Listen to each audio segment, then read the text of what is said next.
Bonjour Nikos, Bonjour PPC, comment ça va? ça va super, bienvenue dans mon bureau, pardon. Super. Donc, C'est ça qui est- donc, deuxième vidéo de succès, Oui. et là on va parler un peu plus de l'influence. Ah. Nikos et l'influence. Alors, qu'est-ce que les réseaux sociaux ont changé dans la façon d'exercer ton métier? Vraisemblablement l'interactivité, c'est la première chose. C'est-à-dire que tu sais que tu le fais pas pour toi, tu n'as plus le feu sacré, genre je vais vous raconter comment ça se passe et puis finalement vous en faites ce que vous voulez. C'est que j'essaie de vous proposer une histoire et en même temps vos réactions font en sorte que je me demande si je dois pas aller à gauche, à droite et comment faire en sorte d'être le plus juste dans ma démarche. Donc l'interactivité, l'autosarcasme, Ouais. parce qu'il faut savoir se moquer de soi-même et se moque déjà suffisamment de toi, mais d'une manière tendre parfois, mais il faut l'accepter.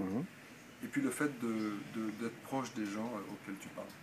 Ok. Voilà, il faut être proche pour proche. comprendre ce qu'ils pensent déjà de ton travail, c'est intéressant. Si tu devais donner des conseils aux journalistes qui ne sont pas encore dans le match, qu'est-ce que tu leur dirais?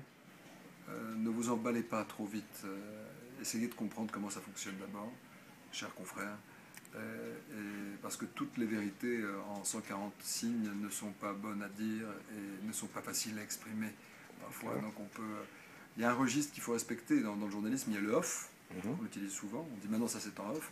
Il y a une sorte de off aussi et un code éthique sur Twitter, on ne peut pas tout balancer sur les réseaux sociaux comme ça en pensant qu'on est dans le juste, il faut faire attention. Ok. Si tu étais, Nikos, un patron d'un organe de presse, qu'est-ce que tu dirais à tes journalistes? Si j'étais patron d'un organe de presse, je leur aurais dit, je leur dirais, pardon, Ouais. allez-y, Ouais. utilisez les réseaux sociaux, mais avant de dégainer l'info, essayez d'analyser celle que vous recevez réellement, parce qu'il y a plein d'infos sur les réseaux sociaux. Il faut juste avoir la méthodologie pour comprendre si c'est du lard ou du cochon. Donc, pêchez d'abord les infos, et une fois que vous avez bien contrôlé, rebalancez. Ok. Tu es numéro 1 au classement des journalistes influents sur le web. Qu'est-ce que ça t'a fait la première fois?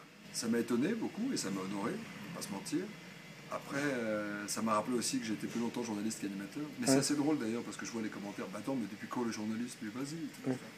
Effectivement, j'ai été journaliste avant de faire des shows à TF1. Mais être journaliste, c'est un état d'esprit. C'est une façon de travailler, c'est une façon de partager une info, c'est une façon de mettre en exergue ou de surligner un événement.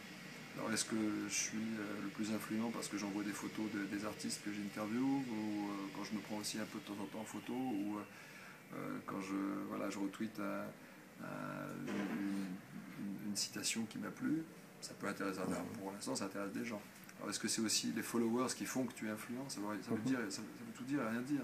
J'influence personne. En revanche, si eux peuvent m'influencer dans la façon dont ils traitent mes infos, ça c'est intéressant. D'accord.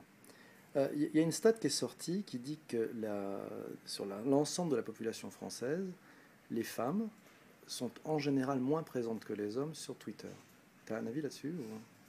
Alors, il faut se poser la question pourquoi les femmes sont moins présentes sur Twitter? Parce que l'homme a besoin de gadgets, parce que l'homme a toujours besoin de tenir quelque chose et de toujours prouver quelque chose. Hein. C'est aussi un petit concours de caquettes, entre guillemets.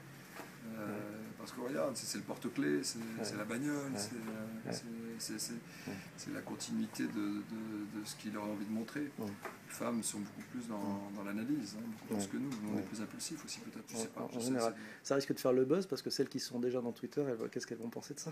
Elles vont se venger surtout. Elles vont tweeter encore Attention. plus. Elles vont nous mettre minables. Mais je pense que les femmes tweetent mieux que les hommes. Les hommes sont encore dans un concours de coq, moi le premier. Les femmes sont beaucoup plus de finesse, tu veux dire? Je regarde les tweets de Laurence Ferrari, de Christine Bravo, toujours tac, elle y va.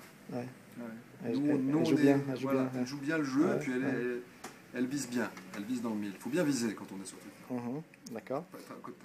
En 2 mots, c'est quoi l'influence pour toi? L'influence, c'est un prêt, ça ne t'appartient pas. Ça doit être un partage, sans langue de bois. Il faut que ce soit vraiment un sentiment qui te donne pas l'illusion d'appartenir à une communauté, mais la fierté d'appartenir à une communauté. Ça, c'est une influence. Et ça marche dans les deux sens. Ça ne peut pas marcher que dans un sens, sinon c'est de la propagande. Et c'est louche. Qu'est-ce que ça te fait d'être interviewé par un blogueur? Ouais, Toi qui interviews les plus grands. Je me considère aussi un peu blogueur, quelque part. Est-ce qu'on est blogueur quand on utilise un réseau social? Non, pas nécessairement. Un blogueur, celui qui qui a une opinion et qui a quelque chose à dire sur son propre média, en fait, comme s'il avait son journal tous les jours. Non, ça me plaît. Ça me plaît parce que ça te montre aussi que on n'a pas tellement de distance, on n'est pas loin tellement l'un de l'autre. Qu'il n'y a pas de chasse gardée, on ne vit pas dans un autre monde. Okay, je fais un métier public, je fais de la télé. En même temps, c'est aussi important pour moi de te parler, voire plus, que de donner une interview à un canard, à un quotidien qui est publié et que tu peux tenir. Parce qu'aujourd'hui, ça ne se passe pas uniquement sur le papier. Le papier n'est pas mort, loin de là. Que ce soit le bouquin ou on a besoin de papier. D'ailleurs, je crois que tu en as un petit peu chez toi. J'ai un peu de paplard.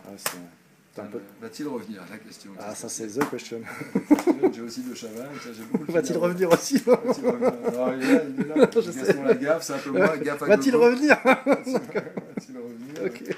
Bref, mais voilà, on a besoin l'un, besoin de l'autre encore. Ouais. Mais à un moment, il va falloir qu'on unisse ces deux mondes, que ce soit la télévision, la presse, on plie la feuille. Voilà, il faut plier la feuille. On ne peut pas. C'est pas un gadget, c'est pas un alibi. Genre, je suis sur Twitter, c'est à la mode, je fais le jeune, Non, c'est un besoin, c'est méthodologiquement l'avenir. Et méthodologiquement parlant, il va falloir aller de plus en plus dans cette direction. En tout cas, je m'en rends compte, je ne possède pas toutes les clés, mais je sens qu'il se passe quelque chose. Et c'est pour ça que j'insiste. Super, merci à toi. Merci à toi, PPC. Salut. Monsieur PPC. Oh là là. Merci, monsieur Nikos. Salut, ciao.